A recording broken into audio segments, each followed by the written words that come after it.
Good day guys, so update lang tayo sa mga kalapate.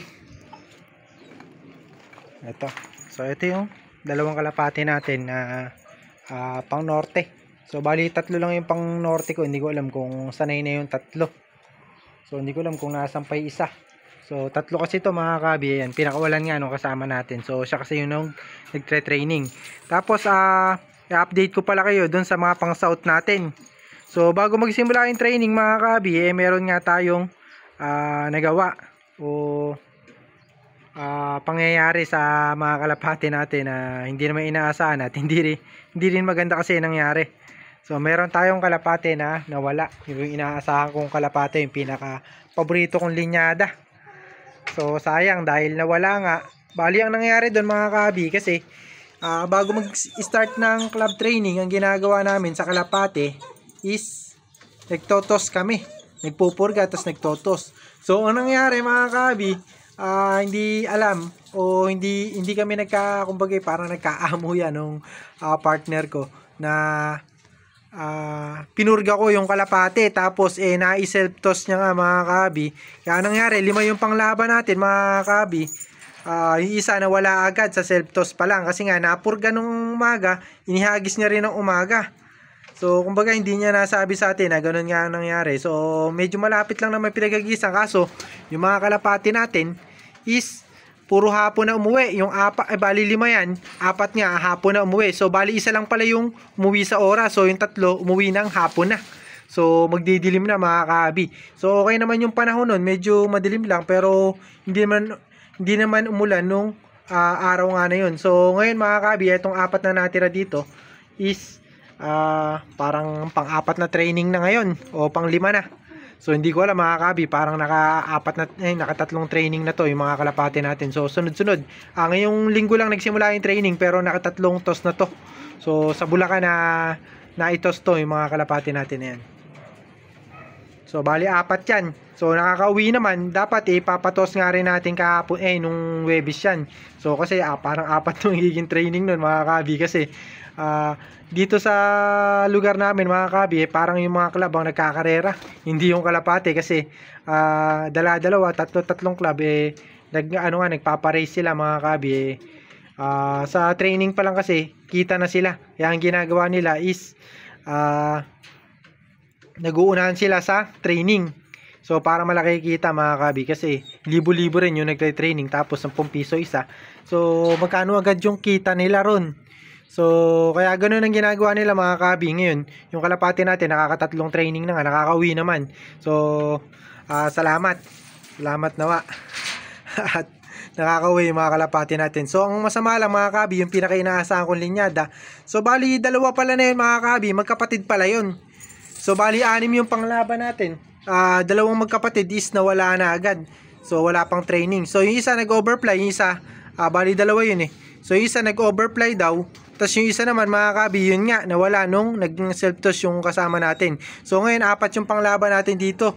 So kung alin pa yung inaasahan kong 2 na dudulo at pangtawid dagat nga yung mga linyada nun mga kabi, yun lang yung 2 natin na kalapate na talagang subok natin na tumatawid ng dagat. Kaso yung isa nga nag-overfly, yung isa naman is na-disgrasya nga sa pagpurga natin.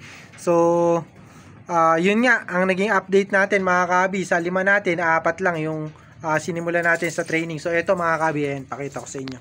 Ayan, yun yung isang choco na yan. Ayan, nakita nyo yung singsing, 2 yan. Tapos yung blue bar natin, ayan yung hinahabol na yan. Saka yung humahabol, ayan, 2 blue bar, isang choco. Asan pa isa? Ito isa mga kabi, yung checkered. So yan daw lagi yan nauna sa training. Ito solong anak to mga kabi. Tapos yung 2 blue bar na to magkapatid. Tapos ito yung Falcon line natin, yung choco. Ayan, sigataran yan mga kabi. Kaso subok line lang kasi yan mga kabi. Tapos ito naman yung blue bar natin na sinasabi ko nga sa inyo na speedbird din. Kaso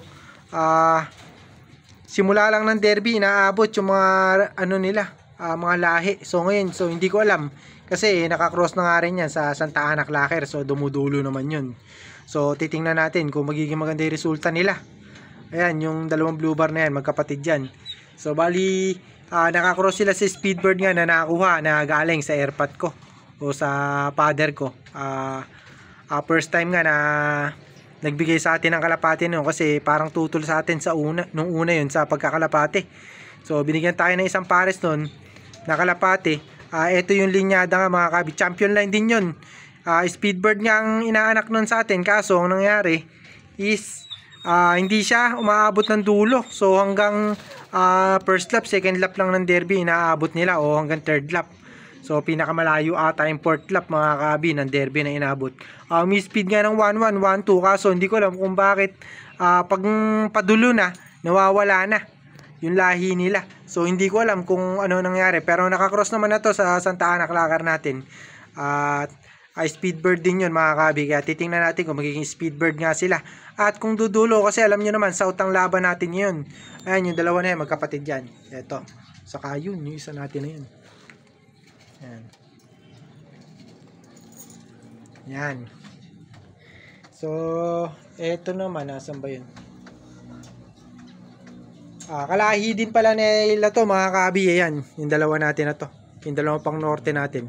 Ayan, kalahi din nila.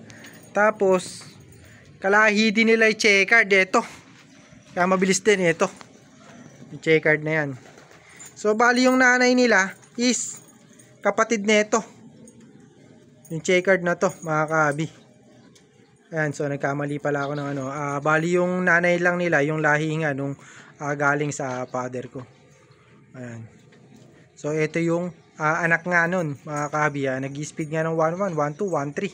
Kaso hindi umaabot ng duluhan. So makikita natin yan yung gilas ng tatlo na yan, kasi magkakalahi yung tatlo na yan.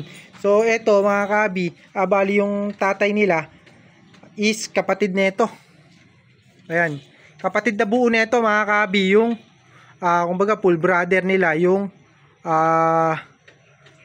tatay nitong dalawang blue bar. Ayan. Ayan. So yung mga big size natin nakalapate, ayun lang naman, kumbaga full brother nila.